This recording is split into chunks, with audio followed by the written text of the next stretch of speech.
boss. Kaya naman mga boss, alamin natin ang bagong education system ng ating bansa, ang K-12. Kasama si JC Tejano at Lulu Lapis sa K-12 Kaalaman.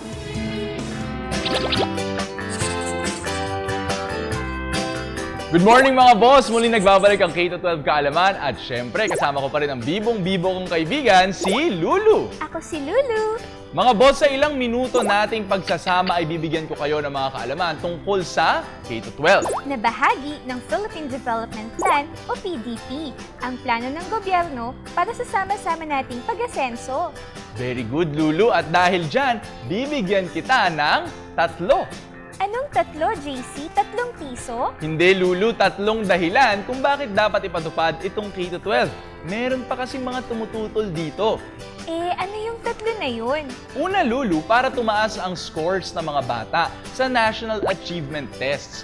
Kung mas mahaba kasi ang panahon ng pag-aaral, magkakaroon ng sapat na oras ang mga bata sa kanilang mga aralin. Mas magiging bihasa sila rito at tataas ang scores nila sa exams. Mas maraming time, mas masaya. At dahil tataas ang scores nila sa achievement test, may bonus pa sila kay mommy at daddy. Tama, Lulu. Kung mababa kasi ang scores na nakukuha ng mga bata sa National Achievement Tests, patunay lamang ito na hindi dekalidad ang sistema ng edukasyon sa bansa.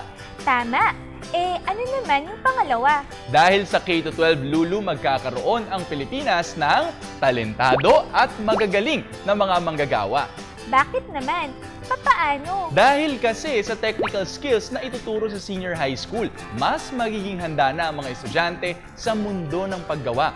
Napansin ko rin, JC, kung dati ay 16 years old pa lang ay graduate ka na sa high school, hindi ka pa rin pwedeng magtrabaho dahil menor de edad ka pa.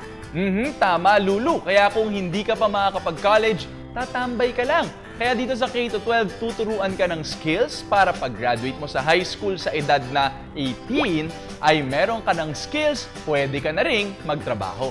Oo nga, no? Ano naman yung pangatlo? Pangatlo, Lulu, dahil sa K-12, kikilalanin ang Filipino graduates bilang professionals sa ibang bansa dahil sinusundan na natin ang International Education Standard na sinusundan na rin ng halos lahat ng mga bansa sa buong mundo.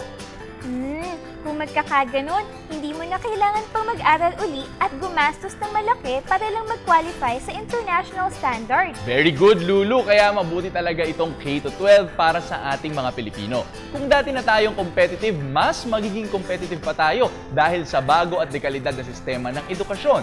Sang-ayon ako sa iyo, JC. Samantala, para balikan ang aming past episodes, bisitahin niyo lang ang aming YouTube channel.